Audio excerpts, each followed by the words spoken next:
marabe mahita tsakimaro mitady sakafo amzordira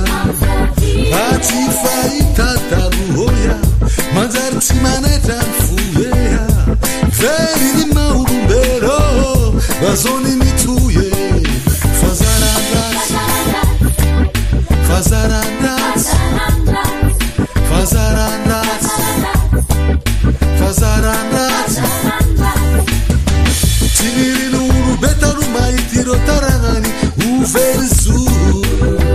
tinakeny aniko mahitireo akizy tsy mivakilo lasa fazarandratsy hoe zao tsy mivakiloha lasa fazarandratsy hoe zao mahita fijaliana rangoela tsy sezegna atramignela tsy fahitizeny baba rangoela tsy sezegna atramignela tsy fahitizeny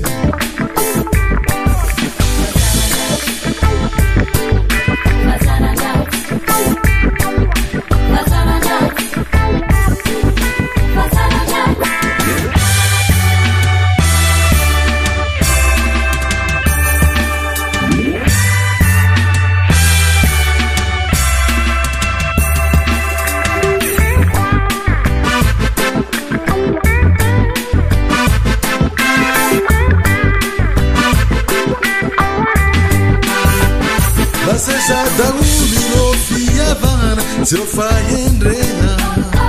ny fanay maholo tsy maolombelo napetraky ny taolo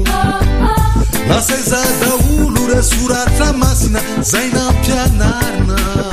rehefa laza tsisy itsony zao fianany zao ka sambitonga saina fazarandratsy lasa fazarandratsy fazarandratsy lasa fazarandratsy fazarandratsy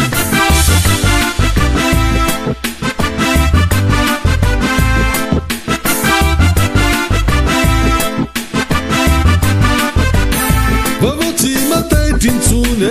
lasa fazarandratsy mahitareo ankizy ao afrika mitana basy masaky mifamono ty mifampitsitsitsy na ny jolay na ny polisy mandatsara amizao rangoela tsy sezegna atramignela